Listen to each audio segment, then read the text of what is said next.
నమస్తే, welcome to Leo. మనతో ఉన్నారు సీనియర్ జర్నలిస్ట్ హేమసుందర్ గారు. సార్ నమస్తే. నమస్తే అండి. సార్ 71వ జాతీయ అవార్డులలో బాలకృష్ణ గారు సత్తా చాటుకున్నారని చెప్పుకోవాలి. అయితే ఉత్తమ చిత్రంగా మనం భగవంత్ కేసరి ఎంచుకున్నారని తెలుస్తుంది. సో మొత్తానికి బాలయ్య హవా జాతీయ స్థాయిలో మారుమోగడాన్ని ఎలా చూడాలంటారు? మొన్న మధ్యన గద్దర్ అవార్డ్స్లో కూడా బాలయ్య సత్తా చాటారు. మన రాష్ట్ర స్థాయి అవార్డులలో ఇప్పుడు జాతీయ స్థాయిలో ఈ సినిమాలో ఒక మెసేజ్ ఉంది అండర్ కరెంట్గా. అది ఈ సినిమాని అందరూ గుర్తించారు. జ్యూరీ వాడు గుర్తించి ఈ సినిమాకి ఇచ్చారనేది మనం చెప్పాలి. ఎందుకంటే గుడ్ టచ్ బ్యాడ్ టచ్ అనేది అది ఎలివేట్ అయింది సినిమాలో. ఇప్పుడు విజయ్ కూడా ఈ సినిమా జననాయకన సినిమా రాబోతుంది, ఈ రీమేక్గా చేస్తున్నారని చెప్పి వార్తలు వచ్చినాయి.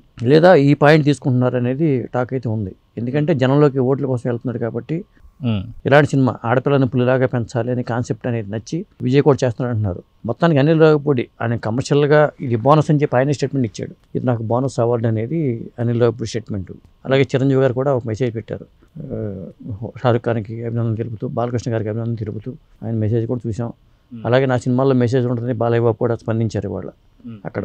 అయితే సాధారణంగా చెప్పాలంటే గత కొద్ది సంవత్సరాల నుంచి కూడా తెలుగు ఇండస్ట్రీ పైన మాత్రం జాతీయ స్థాయిలో అవార్డులు కావచ్చు, గుర్తింపు కావచ్చు చూస్తూ వస్తున్నాం. కానీ బాలకృష్ణ గారి సినిమా ఏదైతే ఉందో వాస్తవానికి భగవంత్ కేసరి అనేది తెలుగులో అత్యంత భారీ హిట్గా చూసాం.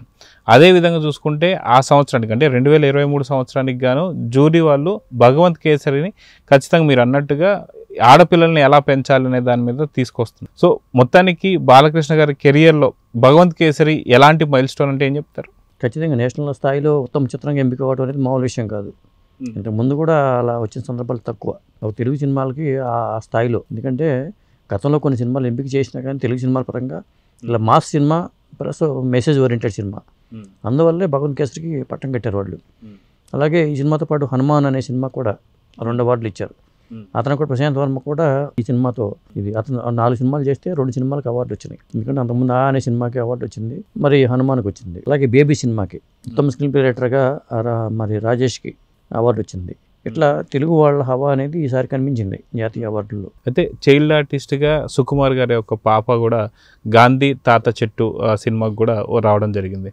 సో నిజంగా చైల్డ్ ఆర్టిస్ట్గా రావడాన్ని ఎలా చూడాలంటారు? అసలు అమ్మాయి ఇంతవరకు సినిమాలు చేసింది లేదు. సుకుమార్ గారి అమ్మాయిగా తెలుసు, కానీ ఒక మెసేజ్ ఓరియంటెడ్గా గాంధీ తాత చెట్టు చేసింది. అది ఇప్పుడు ఓటీటీలో కూడా ఉంది సినిమా. అది ఇవాళ నేషనల్ లెవెల్లో గుర్తింపు రావడం అనేది గొప్ప విషయం అని చెప్పాలి. కాకపోతే విక్రమ్ మాసేకి 12th ఫెయిల్ అనే సినిమాకి, షారుఖ్ ఖాన్ జవాన్ సినిమాకి ఇచ్చారు. చాలామంది ఏమంటున్నారంటే షారుఖ్ ఖాన్కి ఇచ్చే బదులు రణబీర్ కపూర్కి యానిమల్లో ఇవ్వచ్చు కదా అనేది విమర్శలు అయితే వచ్చినాయి. చాలా విమర్శలు వచ్చినాయి ఈసారి నేషనల్ అవార్డ్స్ మీద. అలాగే కేరళ స్టోరీకి అవార్డులు రావడం మీద సీఎం కూడా ఫైర్ అయ్యాడు. ఒక మతపరమైన కంటెంట్ తోసిన సినిమాకి ఎలా అవార్డులు ఇస్తారని చెప్పి కేరళ సీఎం కూడా ఫైర్ అయ్యాడు. అట్లా కొన్ని విమర్శలు అయితే వచ్చినాయి. అలాగే రణబీర్ ముఖర్జీకి ఇచ్చే బదులు ఆలియా భట్కి అవార్డు ఇవ్వచ్చు కదా, ఇలాంటి విమర్శలు అయితే కొన్ని వచ్చినాయి. కొన్నిటి పరంగా ఏకాభిప్రాయంతో ఉన్నా కానీ కొన్ని విమర్శలు అయితే వచ్చినాయి ఈసారి అవార్డుల పరంగా. అయితే 71 జాతీయ పరంగా ఈ యొక్క సినీ అవార్డులు మనం చూస్తూ వస్తున్నాం. సో మొత్తానికి ఇది అట్టహాసంగా ఎప్పుడు వేదిక మీదకి రాబోతుందంటే ఏం చెప్తారు? వాళ్ళు ప్రకటిస్తారు, ప్రతిసారి జరుగుతూ ఉంటాయి కాబట్టి అవార్డుల ప్రధానోత్సవం వాళ్ళు నేషనల్ స్థాయిలో జరిగేది కాబట్టి వాళ్ళు ఒక వెన్యూ డేట్ ప్రకటిస్తారు. వాళ్ళు నిన్న సాయంత్రం సడావుడిగా ప్రకటించారు. ఇప్పటి నుంచో కసరత్తులు చేసి వాళ్ళు ప్రకటించారు. అలాగే బలగంలో పాటకి కాసల శ్యామ్ రాసిన ఊరు పల్లెటూరు అనే పాట, అది కూడా కాసల శ్యామ్కి రావడం కూడా గొప్ప విషయం అని చెప్పాలి. చిన్న సినిమాగా వచ్చిన బలగంలో ఒక పాటకి జాతీయ స్థాయిలో గుర్తింపు రావడం అనేది మామూలు విషయం కాదు.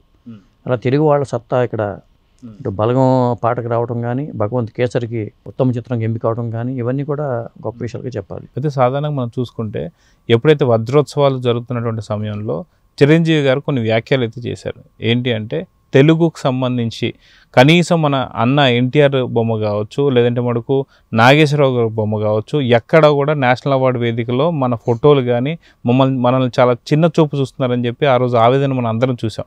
కానీ ఈరోజు బాలకృష్ణ గారి సినిమాకి ఉత్తమ చిత్రం కావచ్చు, అదేవిధంగా సుకుమార్ గారి కూతురికి అవార్డు రావడం కావచ్చు, చాలా చిన్న సినిమా అయినటువంటి ఒక బలగం సినిమాలో ఉన్న పాటకి గుర్తింపు రావడం కావచ్చు, హనుమాన్తో ఏదైతే మన ప్రశాంత్ వర్మకు సంబంధించిన గుర్తింపు కావచ్చు, ఇప్పుడు యాజ్ ఏ తెలుగు వాళ్ళగా గర్వపడవచ్చు అంటారా? ఖచ్చితంగా. ఎందుకంటే భగవంత్ కేసరికి అవార్డు రావడం అనేది చాలా గొప్ప విషయం అని చెప్పాలి. ఎందుకంటే బాలయ్య అంటేనే మాస్ హీరో అంటూ ఉంటారు. అలాంటి మాస్ హీరో ఆ మెసేజ్ని జాతీయ స్థాయిలో గుర్తించడం అనేది, ఆ సినిమాలో ఉన్న మెసేజ్ని జాతీయ స్థాయిలో గుర్తించడం అనేది మామూలు విషయం కాదు. అలాగే మరి ఆ బలగం పాట కానీ, మన పాటలో ఎంత డెప్త్ ఉంటుందంటానికి ఉదాహరణ ఆ బలగం పాటే. మరి కాసల శ్యామ్కి ఈ మొదటిసారిగా ఈ అవార్డు నేను అనుకోవడం, అతను ఎన్నో పాటలు రాసినా కానీ అతనికి మొట్టమొదటిసారిగా అవార్డు వచ్చింది.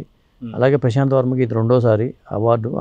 ఆ సినిమాతో మొదలుపెట్టిన కానీ విఎఫ్ఎక్స్కి ప్రధానంగా హనుమాన్ సినిమాకి వచ్చిన అవార్డు ఏంటంటే యానిమేషన్ విఎఫ్ఎక్స్ పరంగా అవార్డు వచ్చింది. మన నేషనల్ కంపెనీలు తోపు కంపెనీలు ఉంటాయి, తోపు సినిమాలు ఉన్నాయి, వాటికి ఇవ్వకుండా హనుమాన్కి యానిమేషన్ విఎఫ్ఎక్స్ పరంగా ఇవ్వడం అనేది మామూలు విషయం కాదు. సో ఓవరాల్గా తెలుగు వాళ్ళ సత్తా ఏంటనేది ఇప్పుడు చూపించారు.